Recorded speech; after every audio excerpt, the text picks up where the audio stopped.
We're on the road. Where transportation goes, community grows. Welcome to On the Road with the MTA. And welcome to another edition of On the Road with the MTA. I'm Jay Gibbons alongside with Stephanie K from the MTA. Man, that's awesome. You want to know why? Why? Because we have somebody special in the studio. I love it when we have our special guest in the studio, the CEO of MTA. A lot of initials there, a lot of letters, but yes. He's like Santa Claus. If you need something done, he makes it happen. Yes. He's learned to say yes and then just figure out how to do it afterwards. Yep. I love that. Our very special guest, Mr. Ed Benning. Thank you for being here. Yay. Thanks for all that introduction. Absolutely. Absolutely. Yeah, we love to have you talk to us because people want to hear all about what you have to share. And I know we just had a millage, and we all worked very hard to get the awareness out there as why we need the millage. But can you tell us why we do need the millage? What does the millage do for MTA? Well, millages are extremely important in our community. And the reason being is that at the state level, we're eligible under Act 51 to receive 50% of our annual operating expenses. So if we spend $100,000, we're eligible to get 50% back. By law, but the law doesn't provide that we have a guarantee. It's up to. So what ends up happening is rather than us get that 50%, we struggle to get 30%. Oh, wow. If we did not have the millage, we would not have the service we have today. In fact, we'd be in a position of not being able to address people's needs. So the millage, if we were to receive that entire 50% by law that we're eligible for, we wouldn't even have a millage. So the millage makes up the difference the state's been unable to give us. There's only 1 year that we were able to actually receive the 50%. And all the time I've been here, it's only 1 year that they were able to do that. The rest of the time, they say it's up to. And so we've had as low as 25%. Goodness. And so we have to make that up. And each year, we're at the mercy of the legislature to make sure we have funding that allows us to continue to provide service. Now, there's an understanding there's a growing need for transportation, but that don't necessarily follow the track of we ought to put money there, because what happens is this. At the MTA in Flint, we may be willing to do many things. I don't mean others will do them. And so you have legislators say, well, in my backyard, they're not providing that service. I have constituents call me, they can't get this, they can't get that. They need more. And so even though they appreciate what we do, they say that doesn't track across the state. That doesn't track other properties. And people ask me, why such a difference? There are many reasons. In some areas, the system is so small that they don't have the capacity to be able to do the kind of work that needs to be done. And I often talk about a small system that you might have a manager that's the dispatcher for the day, driver for the day, wash the buses, fuel the buses. Sure. It's that small. And so we have to be careful, in how we address it. But going back to the millage becomes very important. And what's happening in our community today, and I say this to people when people say, well, why do we have a millage, or why are you asking for money? And I ask them, parents, grandparents, your neighbors, your friends, your children, your spouse, are you in a position today that you need transportation because you have a medical need, or you have a disability, or you have both? I ask them, are you the driver today for your family? And if you are, hold up your hand. And many times they'll just say, oh, yes. Really? They now realize it. People realize it. And so what's happening all around us, and I just did an interview about this, is that there should be a recognition that we have a growing health need for transportation in this community. And it's one that, even though they find cures, they don't cure cancer, they find ways to alleviate and to, lengthen people's life, if you will. And as a result, every year we have about 5,000 new patients that are affected by cancer. And if you look around, when I ask people, I say, do you know anyone that has cancer? Or you have it in your family? Do you have it? And they have just absolutely. And so it's well known. Well, then we have dialysis. And we have in our community today about 800 people that are on dialysis 3 days a week. Wow. And growing. And then we have, veterans that need transportation. But as people age in place, all of us, even the three of us, as we age in place, there are going to be needs that we have that we may not have had in the past. And so if you age in place, you may not need transportation today, but you may need it, soon. In our organization today, here at the MTA, within the last month, I sat down with people that work here that have been affected by some of these conditions. And, they start telling me about how they're going to set up their transportation with relatives. That system is not necessarily Guaranteed. going to work for them. Yeah. And I assure them, we're going to make sure you get there. We're not going to have that as an issue. Last thing you want to have is an issue of, how do I get back and forth to the doctor's appointment? Sure. How do I go get my chemo? How do I get my radiation? And I see it firsthand, even in my family. I have a younger brother. He's just, poor guy, he's dealt with about everything you can imagine. He's on getting prepared now for what would be 6 weeks of radiation, and every day. Yeah. Every day. Wow, and, every day. So, that's not unusual. You look around and you talk to people. So going back to the millage and why it's so important is that we can make a decision to just start cutting services and not provide. What we're saying is that we want to provide it, want to make sure that you have a great quality of life. In order to maintain that, we have to be good ambassadors and be very frugal with public money. We feel we are. At the same time, we're challenged. We're challenged trying to hire people that want to work, come to work today. We're challenged by the cost of running the operation. Sure. And, all of the challenges that we're all seeing today, many facets. Transit has to have an answer, and so our answer is go to the public, ask them for the support, do it in a reasonable way, and that's the most recent millage. We're really happy and pleased that we have this level of support. But even in preparing for the millage, we want to make sure that we kept in mind there's people paying those taxes, there's people behind that. Mm-hmm. And there's always those people who proverbially say, I don't use it. Right. And I say, well, I don't use the ambulances every day. And I notice there's police cars going around. There's nobody in the back seat. Fire trucks aren't running all the time. Right. And the freeway, you only need one lane at 2 o'clock in the morning. And but isn't it nice when you've been diagnosed with cancer or some other, that you have a way to get there, that you have a way to get groceries, and you have a way to live. It's about the quality of life. And so since the pandemic, we've had to be extremely creative, and we have to find ways to introduce innovation, be creative, and we have to transform services. What was our bread and butter in the past is not the case today. It's much different. People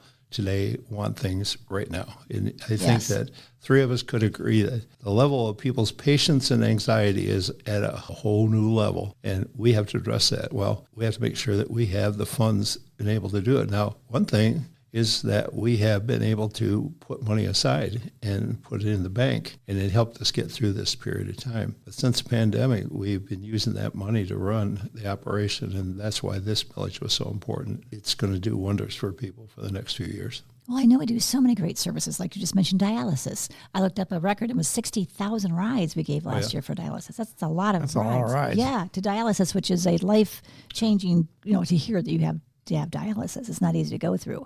And then have to worry about transportation on top of that. So I'm so grateful we can do that. And I don't know how we can do things for as little as we do. I mean, you can take a Your Ride that picks you up at your house any place in Genesee County, takes you any place else in Genesee County, for as little as $2.25. That is less than a gallon of gas right now. I don't know how we can afford to do that. That's amazing to me. Well, it is, and we've maintained that over the years. We try to keep it low, but everything points to that we're going to have to take a look at that, because some people today, especially with gas prices, we have a group of people that are using the service, about 50 of them daily, that are riding 26 miles one way. Wow. And we can't afford that. No. We have to find a new way. And so I just Makes sense. met with staff and said, we have to take a look at this, because Well, yeah. it's all about the business model. Well, it's true, and people don't realize how much it costs to actually maintain that. Sure.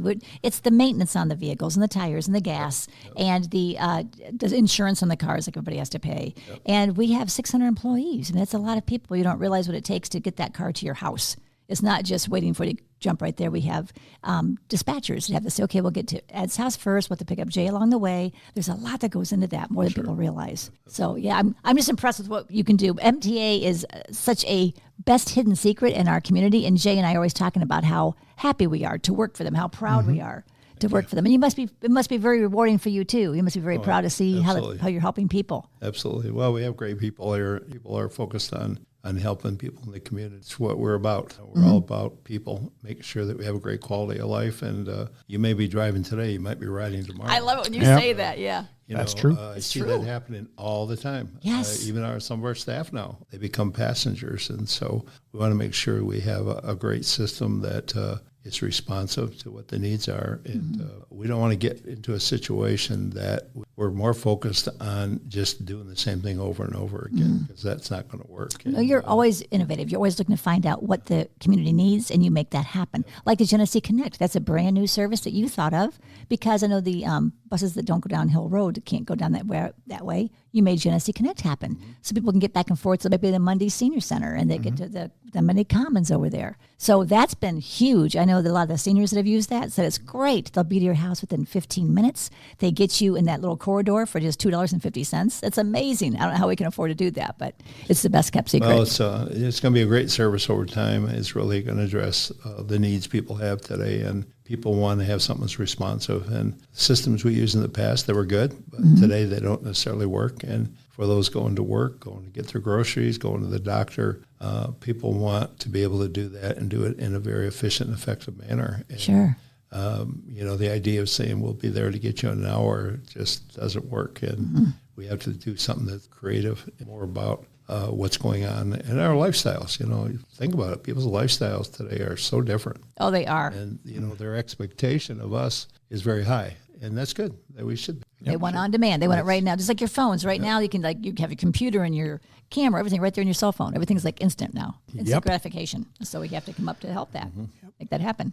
Well, I know you had mentioned every single day, I love this statistic, it's kind of scary, that every single day 10,000 people are turning 65 years old, and that's going to continue happening for the next 17 to 20 years, which you said they're going to need a lot more, maybe some medical needs and transportation, but it doesn't have to be the elderly. A lot of young people have been diagnosed. A girlfriend of mine, 23, diagnosed with cancer. Never ran in her family.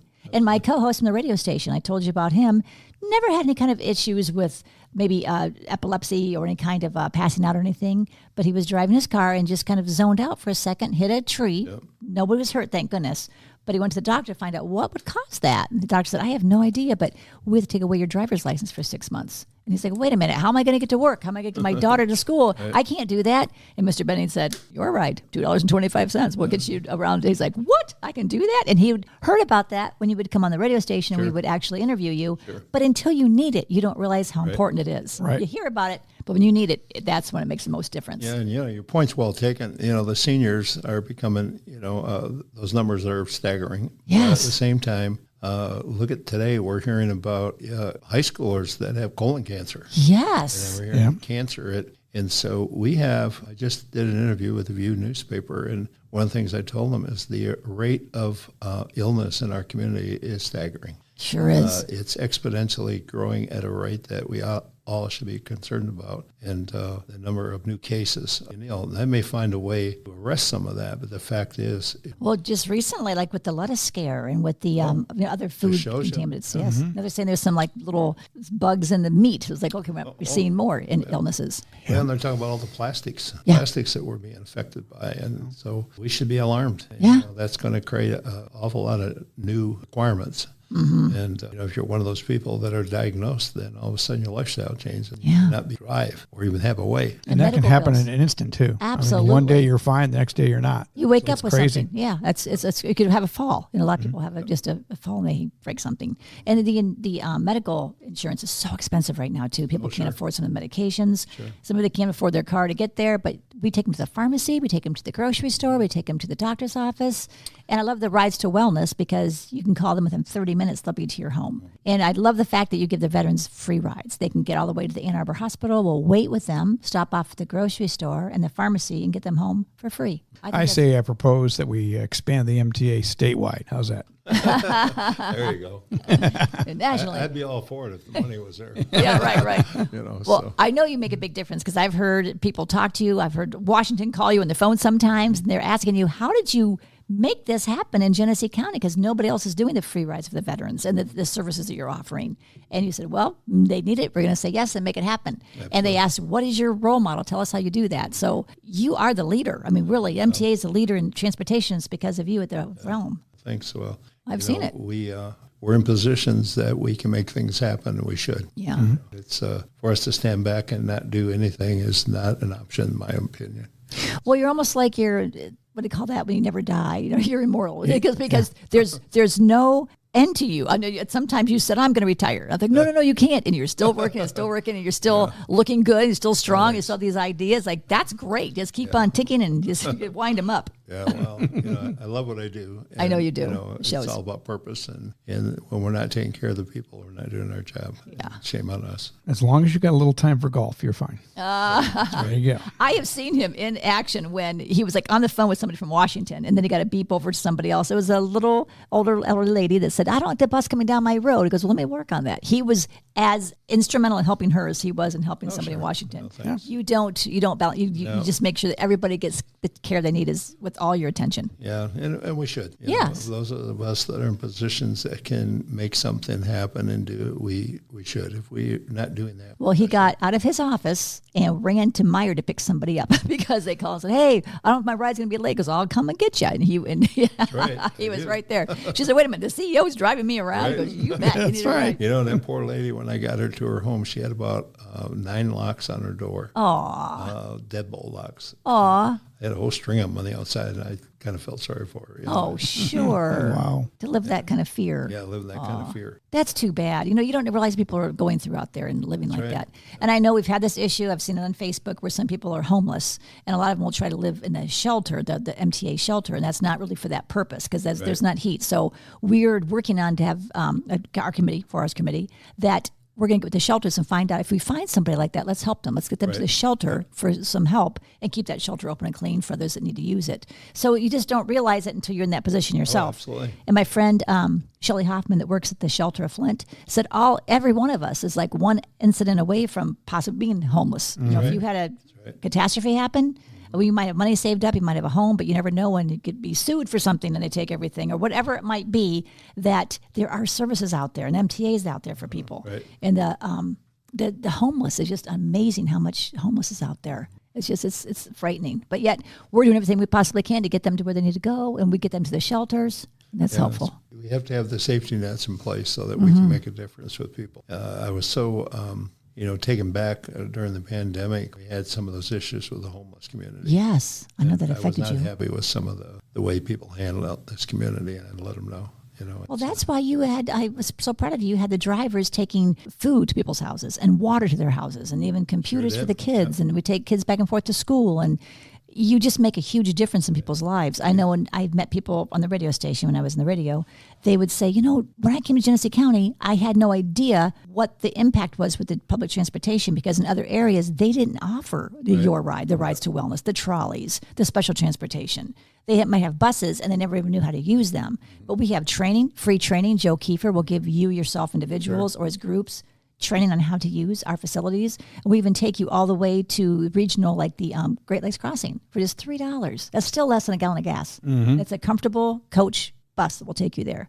So the services that we offer are phenomenal. And that we're the first responders. That always amazes me. Oh, sure. When there's a fire or something, 911, I was talking to a man that was in charge, goes, oh, yeah. He was from 911, and he said, we call MTA when there's something like that happening. Right away, they're out there to help us. Yep. I love that. We're wonderful. Man, that is awesome. I see a lot of people patting themselves on the back now. Here we go. They should, but you do have a great crew. We want to thank the community. We really Yes. appreciate the support. Yep. Without that support, we wouldn't be the system we are. We wouldn't be able to do what we do. And what I think is occurring from my point of view is that people have become much more aware of what we are doing because they have people in their own families and extended family that are now using the service, and they understand how important it is. When I first met you, I was always impressed. Every time you came into the radio station, it's like, oh, good, Ed's going to be here because we're going to learn something great about MTA, and you're always fun. And my father, about that time, was diagnosed with cancer, and that's the first time I'd ever heard of cancer being in our family, so it kind of changes your whole prospect of life there. And my mom said, he's going to have to go to chemo like 3 days a week, and she was working at a booth at the Cortland Center Mall at the time. She had actually 2 stores there, and I was on the radio. I thought, how are we going to get him there? Because he couldn't drive himself at that point. And that's when Ed and Charlene Kowalski used to work here. He both told me about your ride for $2.25. It was such a relief to know they could pick up my father from his house and take him to get his chemo treatment for $2.25. I thought, how can you afford to do that? I was so impressed, so relieved, so grateful. He never had to use that. Thank goodness we were able to work it out. But the fact that it was there and he could use it was amazing. And not other people areas do that. We're so lucky we have you in this area, in the Genesee County area. It's wonderful. And special transportation. I'm so busy with those. If somebody wants to take their troop, maybe a school or a senior center, they want to go to a field trip. They want to go out to dinner. They want to go to a movie or something. We provide that as well. And I don't think other areas do that, do they? That I know of. Different variations of it. Yes. Well, and then you take the free rides to the polls. People want to, it's not just for our millage, it's for any voting. It's important to have your voice be heard. And you have free rides to the senior centers to go down to their resource for the Senior Power Day at the Crossroads Village. You do that every year. And the CRIM, that's free every year. Several buses take people back and forth to the CRIM. And the Wreaths Across America. We do a lot, Ed. We do. Yeah, we do. Well, we want to be there for people. And we are, yeah. Do what we can do and make sure that we learn how to say yes and then figure out a good way to do it. Mm-hmm. Yeah. Well, talking about the shelters too, I don't know if people know this. We had somebody on talking about it. We'll have them revisit that those shelters can be adopted. If you have a business that you want to adopt that shelter, we could put your name on it, and that shelter is considered, with your name advertising on there. It's free to you, and we even provide the garbage bags and the cleaning utensils. So we make sure that you guys keep it clean. So if you want to adopt a shelter near you or by you, just give us a call. Oh, that'd be great. And we would definitely help you out and do that. That's 810-767-0100. That's our customer service, and they can get you to any department you want if you have any questions whatsoever. They're great over there. See, look at that. Is there anything else you want to talk about or say? No, I think we've covered it. Yep. Appreciate it. Once again, thanks for having me in today, and thanks to the community, because we never take you for granted and we need you very badly. I know how busy you are, and I thank you for coming in. And I got thinking about this because we all worked hard to get the knowledge out there about why the millage is so important. And I thought if it didn't pass, just theoretically speaking, what would it look like not to have those rides to come to your house? What if we didn't have the services to offer to get you to where you need to go? I don't even want to think about it. So yes, I'm so grateful the millage did pass. Yeah. And thank you for what you do. Oh, thank you. And thanks, Jay. Thanks for having us Well, in. you're welcome, always. All right. Well, we couldn't do it without you. That's right. You couldn't. Actually, you could. Yes, you can. Well, I'll teach you everything you need to know. It's just nice to have you here. Well, thanks for listening. Please listen every week as we do this with this On the Road with the MTA, Stephanie K. and Jay, to bring the best things we possibly can to make your life a little easier and keep you healthy and safe. And please do stay safe. You've been listening to On the Road with the MTA. For more information on our services and community outreach, visit us online anytime at www.mtaflint.org, and be sure to follow us on Facebook, Twitter, and YouTube. The MTA, your community, your connection, your way.